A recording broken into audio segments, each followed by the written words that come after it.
Blackthorn Vale was the kind of village most people imagine when they think of old England.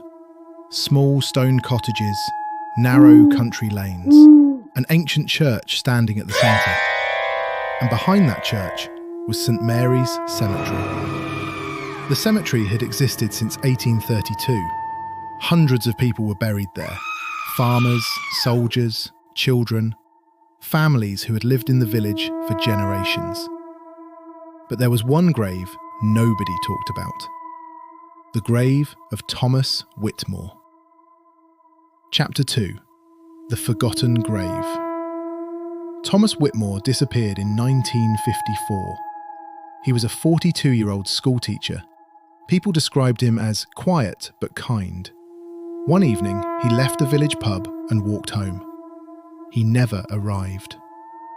Search parties looked through the surrounding fields.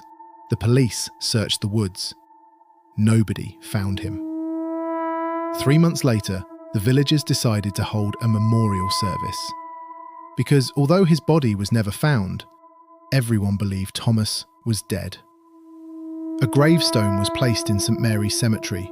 It simply read, "Thomas Whitmore, a beloved teacher, lost but remembered."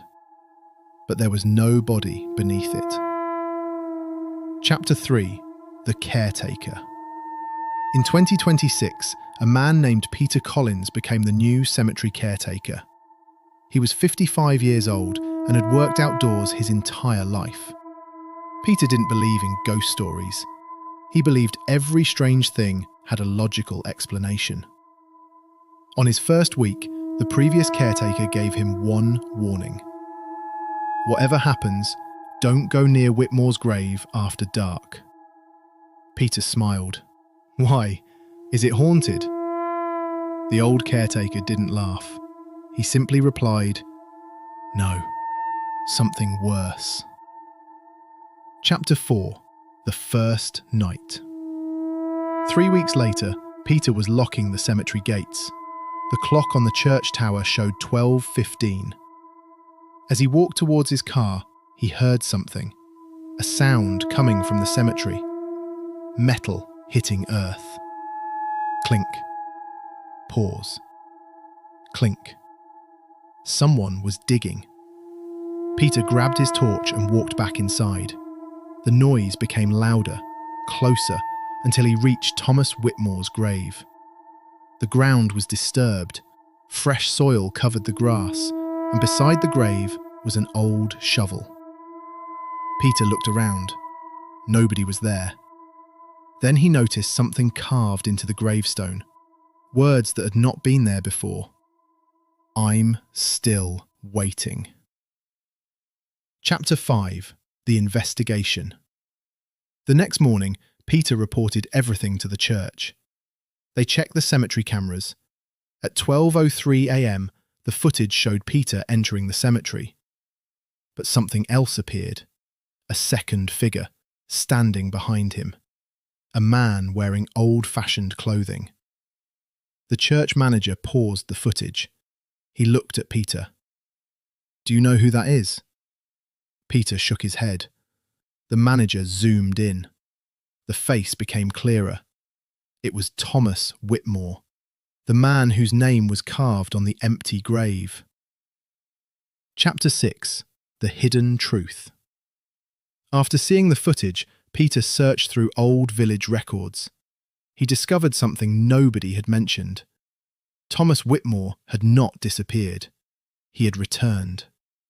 A newspaper article from 1955 reported, "Missing teacher found alive after months away."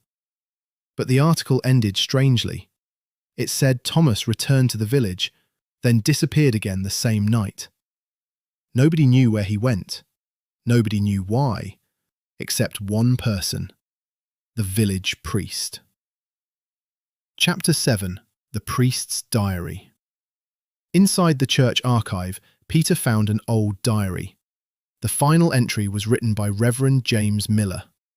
It said, "Thomas returned changed. He claimed he had been beneath the earth. He said something had called his name from inside the ground.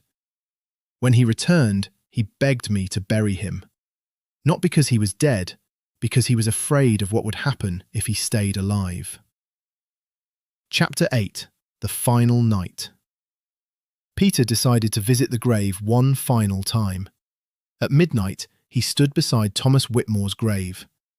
The cemetery was silent. Then he heard a voice. "Peter." He turned. Nobody was there. Again. "Peter."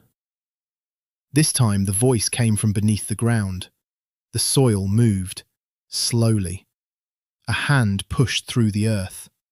Peter ran. He never returned to St. Mary's Cemetery. Ending twist. Years later, the village replaced the cemetery cameras. During installation, workers discovered something strange. A second grave beneath Thomas Whitmore's empty grave. Nobody knew whose name was written on it, except Peter. Because before he left the village, he saw the stone. It carried his own name. And underneath it, a date. A date that had not happened yet. Visual prompts, Scene 1. Victorian English cemetery at midnight. Thick fog, ancient stone graves, full moon, cinematic horror atmosphere, realistic film style. Scene 2. Old British village with stone cottages, church tower covered in mist, dark autumn evening, cinematic. Scene 3. Lonely cemetery caretaker, holding torch, walking between graves at night, realistic horror movie style. Scene 4. Fresh grave with disturbed soil, old shovel beside.